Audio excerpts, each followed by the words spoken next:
हरे कृष्णा, राधे राधे। आप सभी का स्वागत करती हूँ आपके अपने चैनल कृष्ण प्रिया में। सब लोग कैसे हैं? कान्हा जी की कृपा से सब लोग बहुत ही अच्छे होंगे।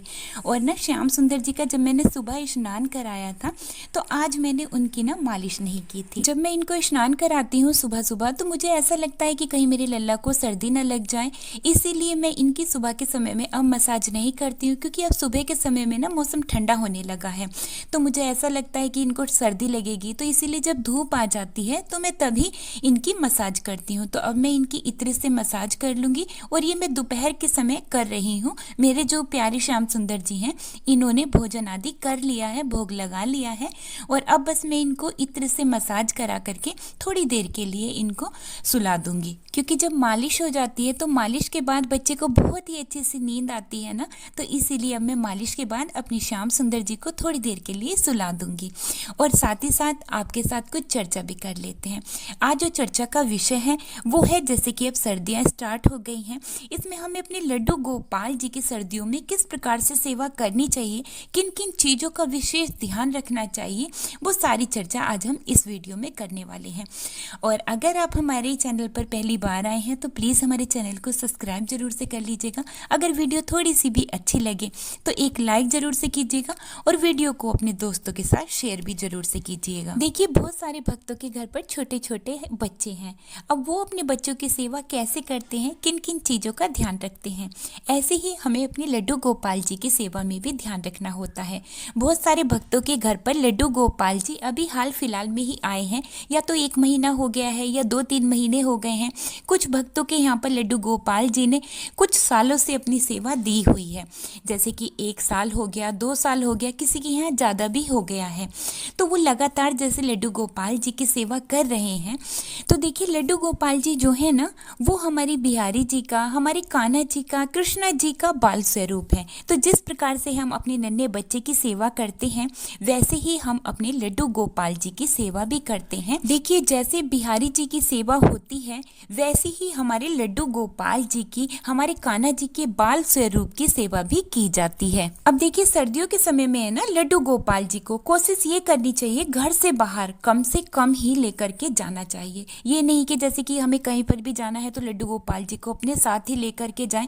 उन कोशिश ये करें कि उनकी जो घर पर ही सेवा की आप तैयारी इस हिसाब से करें कि आप उनको बाहर कम से कम लेकर जाएं। जब कहीं बहुत ही ज़रूरी काम ऐसा हो जाए कि आपको 2-4 दिन के लिए बाहर जाना है, तभी आप लड्डू गोपाल जी को अपने साथ लेकर के जाएं, क्योंकि बाहर का मौसम है ना, बच्चे के हिसाब से अब बहुत अधिक ठंडा होने लगा है। सुबह और शाम के समय में तो काफ़ी ठंड होने लगी है। अब देखिए, कार्तिक के महीने में जो लोग कार्तिक स्नान करते थे तो वो क्या करते थे, लड्डू गोपाल जी को सुबह जल्दी उठाते थे और उनको स्नान आदि करा करके फिर अपनी पूजा पाठ करते थे, कार्तिक महत्तम आदि का पाठ करते थे। लेकिन अब देखिए, कार्तिक के महीने से ज़्यादा अब ठंड होने लगी है, तो अब हमें अपने लड्डू गोपाल जी को है ना सुबह जल्दी नहीं उठाना है। जैसे आप पहले अपने लड्डू गोपाल जी को 6 बजे तक, 6:30 बजे तक जगाते थे, तो अब आप 7:30 बजे तक आराम से अपने लड्डू गोपाल जी को जगा सकते हैं। 8 बजे तक भी आप अपने लड्डू गोपाल जी को जगा सकते हैं।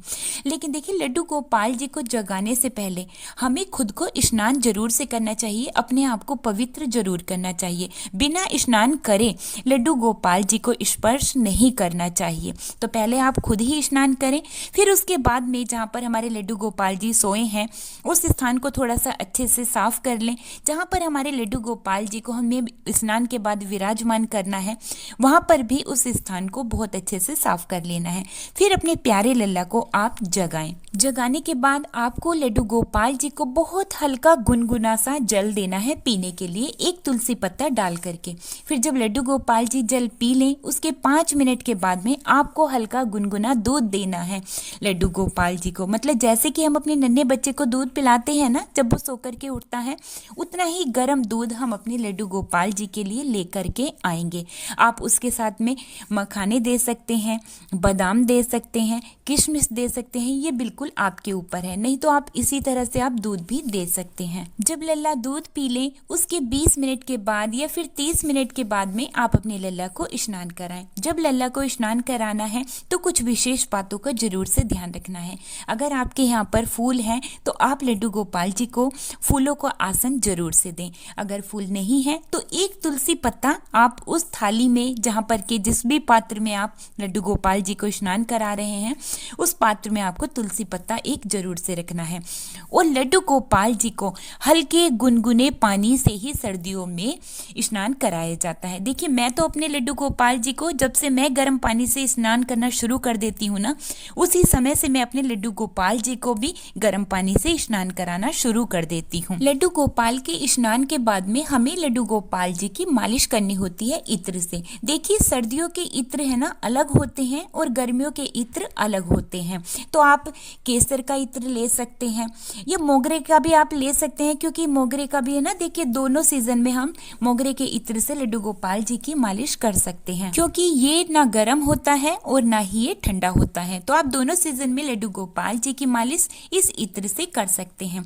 अगर आप घी से या तेल से लड्डू गोपाल जी की मालिश करना चाहते हैं या करते हैं तो वो आप स्नान से पहले करें। पहले आप अच्छे से मालिश कर लें, उसके बाद में फिर हल्के गुनगुने पानी से आपको स्नान करा देना है। और स्नान कराने के बाद फिर आपको इत्र से मसाज करानी है लड्डू गोपाल जी की, क्योंकि जब हम इत्र से अपने लड्डू गोपाल जी की मालिश करते हैं ना, तो पूरे दिन हमारे लड्डू गोपाल जी है ना खुशबू में रहते हैं और उनके आसपास का जो वातावरण है वो भी खुशबूदार बना रहता है। तो इत्र से लड्डू गोपाल जी की मालिश आप जरूर से करें। फिर आपको है ना लड्डू गोपाल जी को गर्म कपड़े पहनाने हैं। जैसे कि देखिए, गर्मियां होती हैं तो हम अपने लड्डू गोपाल जी को कॉटन की ड्रेस पहनाते हैं, वैसे ही जैसे अब सर्दियां हैं तो हमें ना अपने लड्डू गोपाल जी को वूलन ड्रेस पहनानी चाहिए। अभी देखिए, थोड़ी सी हल्की सर्दी है, इतनी ज्यादा सर्दी नहीं है, तो अभी हम अपने लड्डू गोपाल जी को हल्के गर्म ही कपड़े पहनाएंगे। तो ये देखिए, वेलवेट के और सनील के ये मैंने कुछ ड्रेसेस अपने लड्डू गोपाल जी की घर पर ही तैयार की हुई हैं।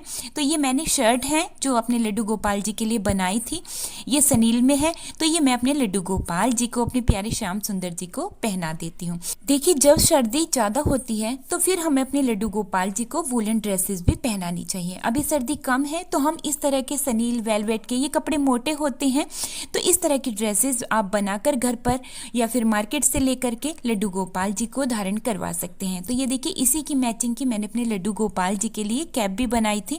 लड्डू गोपाल जी को आप है ना कैप जरूर से पहनाएं। देखिए, जैसे सर्दियों का मौसम है तो हमें लड्डू गोपाल जी के खान पीन पर भी थोड़ा सा ध्यान रखना चाहिए। तो जैसे कि मौसम के फल जो गर्म तासीर वाले हैं वही हमें अपने लड्डू गोपाल जी को भोग स्वरूप देने चाहिए। आप है ना उनको आलू का पराठा बनाकर दे सकते हैं। आप लड्डू गोपाल जी को दही भी दे सकते हैं, लेकिन उसमें थोड़ा सा हींग और जीरे का तड़का आप जरूर से लगा लें, क्योंकि जब हींग और जीरे से हम तड़का लगा देते हैं ना तो दही की तासीर है ना बदल जाती है। तो आप इस तरह से दे सकते हैं। आप उनको आलू मटर की सब्जी बना करके लड्डू गोपाल जी को पराठे के साथ दे सकते हैं। आप आलू का पराठा बना के लड्डू गोपाल जी को दे सकते हैं। आप पनीर के पराठे बना कर लड्डू गोपाल जी को भोग लगा सकते हैं। पूरी कचौड़ी बना करके आप अपने लड्डू गोपाल जी को भोग लगा सकते हैं। और देखिए, लड्डू गोपाल जी को दिन में जितनी बार भी जल आपको पिलाना है तो वो हल्का गुनगुना ही जल देना है पीने के लिए। अब देखिए, जब हम लड्डू गोपाल जी को शयन कराएं रात को या दिन में जब भी हम सुलाएं तो उनके पास ना एक कंबल जरूर से होना चाहिए गर्म। और आप अपने लड्डू गोपाल जी के लिए है ना रजाई भी बना सकते हैं। तो देखिए, मैंने अपने लड्डू गोपाल जी के लिए रजाई भी बनाई हुई है, बहुत सॉफ्ट है वो भी और बहुत अच्छी है। और मैंने उसके ऊपर भी वेलवेट का कवर चढ़ाया हुआ है।